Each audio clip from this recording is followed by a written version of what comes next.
Serangan Iran ke Israel kembali mengguncang kawasan setelah gelombang rudal dilaporkan melesat ke wilayah utara Israel. Namun, sorotan paling menarik justru datang dari Washington. Presiden Donald Trump disebut menekan Benjamin Netanyahu agar tidak memperluas serangan balasan, karena Amerika Serikat masih berusaha menjaga peluang gencatan senjata dan negosiasi damai. Di balik sikap itu, ada alasan yang jauh lebih pahit. Selama perang berlangsung, pangkalan-pangkalan militer Amerika di Timur Tengah ikut berada di bawah tekanan serangan Iran dan kelompok sekutunya. Bagi Amerika Serikat, mendukung eskalasi Israel berarti membuka risiko baru bagi tentaranya sendiri, dari kawasan Teluk hingga pangkalan-pangkalan strategis di negara sekutu. Setiap keputusan kini bukan lagi sekadar soal solidaritas, tetapi juga soal keselamatan pasukan. Maka pertanyaannya, pangkalan militer Amerika mana saja yang terkena dampak serangan Iran? Dan seberapa besar kehancuran yang sebenarnya terjadi?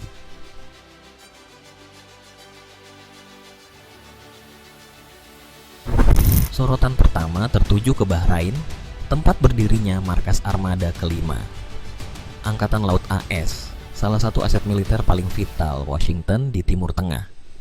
Saat serangan Iran berlangsung, sejumlah video beredar dan memperlihatkan asap hitam pekat membumbung dari area yang dikaitkan dengan fasilitas armada kelima. Tak lama kemudian, citra satelit Sentinel-2 muncul dan menunjukkan jejak kebakaran di dekat sebuah gudang di kawasan pangkalan Angkatan Laut Bahrain, Pelabuhan Mina Salman. Area ini juga dikenal sebagai lokasi Naval Support Activity Bahrain, fasilitas pendukung penting bagi aktivitas armada kelima Amerika Serikat. Sejauh ini, tingkat kerusakan sebenarnya belum dapat diverifikasi secara independen. Namun, kemunculan asap pekat ditambah jejak terbakar di kawasan yang sangat strategis cukup membuat para pengamat militer membaca insiden ini sebagai sinyal yang sangat serius.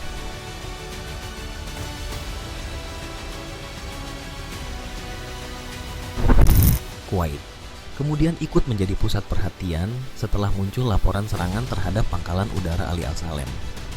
Nilai strategis pangkalan ini sangat besar. Selama bertahun-tahun, Ali Al-Salem menjadi simpul utama bagi pengawasan udara, logistik militer, pengisian bahan bakar di udara, serta dukungan berbagai misi Amerika Serikat di Irak, Suriah, dan kawasan sekitarnya. Dengan kata lain, pangkalan ini adalah salah satu urat nadi operasi militer Amerika di Timur Tengah.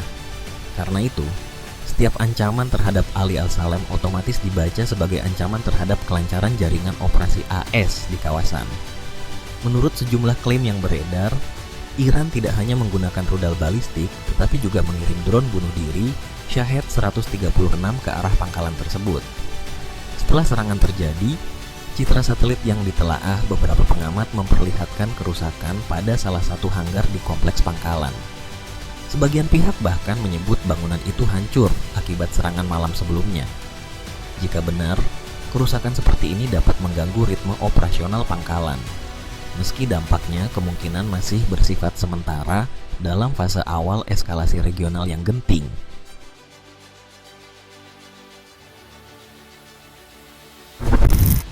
Sasaran berikutnya mengarah ke pangkalan udara Erbil, salah satu poros penting kekuatan udara Amerika Serikat di Timur Tengah.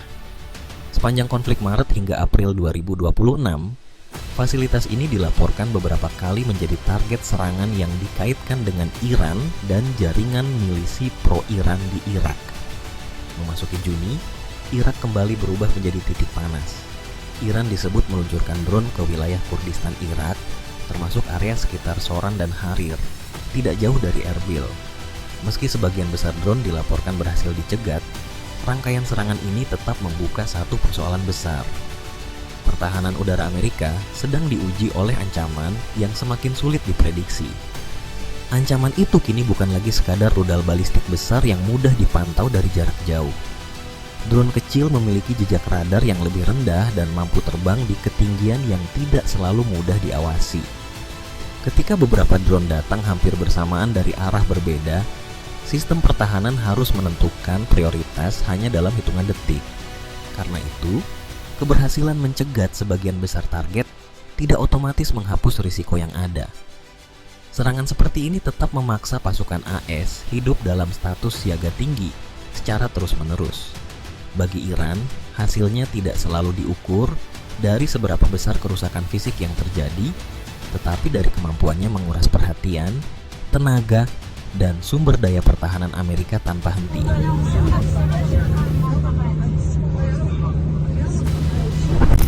Namun, sasaran paling sensitif dalam rangkaian ini kemungkinan adalah Al Udeid Air Base di Qatar. Inilah pangkalan terbesar Amerika Serikat di Timur Tengah. Fasilitas ini bukan sekadar landasan bagi pesawat tempur untuk lepas landas dan kembali mendarat. Selama lebih dari 2 dekade, Al Udeid menjadi pusat denyut operasi udara Amerika di kawasan. Di dalamnya berdiri pusat komando yang mengatur berbagai operasi udara AS di Timur Tengah, menjadikannya salah satu simpul paling vital dalam arsitektur militer Washington. Di kompleks Al Udeid itulah berdiri Combined Air Operations Center, pusat kendali yang mengatur operasi udara Amerika Serikat di kawasan. Dari tempat ini, pengawasan, serangan udara, hingga pergerakan pesawat militer dikoordinasikan dalam satu sistem. Singkatnya, CAOC adalah otak operasi udara Amerika di Timur Tengah. Sejumlah laporan menyebut beberapa rudal Iran menghantam area CAOC dan menimbulkan kerusakan berat. Jika informasi itu benar, maka pertanyaan paling mengganggu pun muncul. Bagaimana fasilitas sepenting ini bisa ditembus?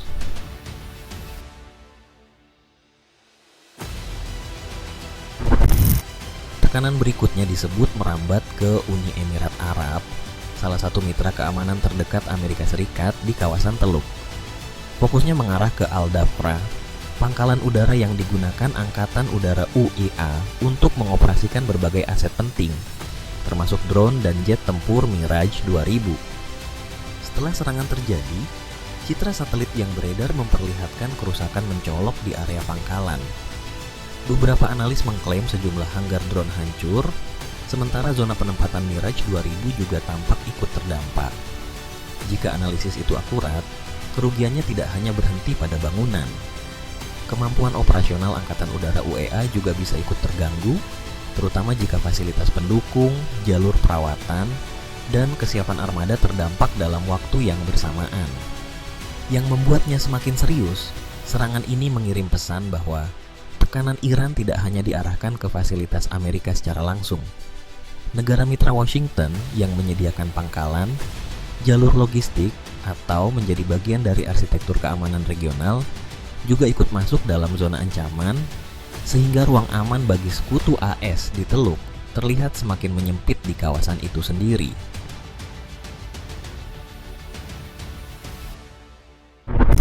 Namun jika dampaknya dibandingkan, Israel tetap menjadi pusat tekanan terbesar. Di sanalah sejumlah serangan paling sensitif terjadi. Rentetan rudal dan drone menghantam wilayah Israel, menjadikannya salah satu gelombang serangan paling mematikan sejauh ini, dengan konsekuensi strategis yang jauh lebih luas. Pangkalan udara Ramat David di Israel Utara menjadi salah satu titik yang paling banyak menyita perhatian. Citra satelit yang beredar memperlihatkan bekas dampak yang diduga berkaitan dengan serangan rudal Iran. Beberapa analis menilai sebuah bangunan penyimpanan di dalam area pangkalan kemungkinan ikut mengalami kerusakan. Di media sosial, beredar pula rekaman yang diklaim menunjukkan proyektil jatuh di sekitar kawasan tersebut. Tekanan itu tidak berhenti di Ramat David. Fasilitas militer Israel di Tel Nov dan Nevatim juga disebut masuk dalam daftar sasaran. Memang, rincian kerusakannya masih diperdebatkan, tetapi pesan strategisnya sangat jelas. Pangkalan-pangkalan penting Israel tidak lagi berada di luar jangkauan tekanan Iran. Pada saat yang sama, Hizbullah terus memperlebar tekanan dari arah utara. Kelompok itu merilis rekaman yang diklaim memperlihatkan drone FPV menghantam baterai Iron Dome di Ramim Barracks, menjadi simbol bahwa lapisan pertahanan Israel pun ikut diburu. Pertanyaannya, bagaimana rudal Iran bisa semakin presisi dalam menyasar aset-aset strategis? Sejumlah analis menunjuk pada kemampuan pengintaian satelit yang berkembang jauh dibanding beberapa tahun sebelumnya. Dengan akses pemantauan beresolusi tinggi, Iran disebut mampu membaca target militer lawan dari luar angkasa dengan akurasi yang lebih baik. Jika dilihat dari dampak sementara, kerugian terbesar mungkin bukan hanya terletak pada bangunan yang rusak. Beban paling berat justru muncul dari biaya pertahanan yang terus membengkak.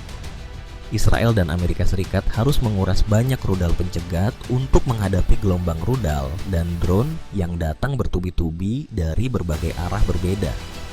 Bahkan, foto yang beredar menunjukkan penggunaan interseptor produksi 2026 memicu spekulasi bahwa stok pertahanan terus dipaksa diisi ulang agar kesiapan tempur tetap terjaga dalam eskalasi panjang di kawasan yang belum menunjukkan tanda-tanda mereda. Namun, ukuran terpenting bukan hanya seberapa banyak target yang berhasil dihantam, melainkan apa hasil strategis yang benar-benar tercapai. Tujuan besar Amerika Serikat dan Israel sejak awal adalah menekan program nuklir Iran. Disinilah persoalan besarnya muncul. Investigasi CNN menyebut bagian penting dari rantai pasokan nuklir Iran masih tetap bertahan. Jadi, meski sejumlah fasilitas mengalami kerusakan, kemampuan Teheran untuk melanjutkan program tersebut belum benar-benar berhasil dipatahkan. Kedepan, kawasan ini bergerak menuju dua kemungkinan besar.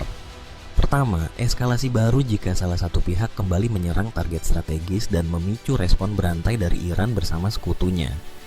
Kedua, deeskalasi lewat gencatan senjata tidak resmi ketika semua pihak menahan serangan langsung, tetapi tetap menjaga tekanan politik dan militer di kawasan.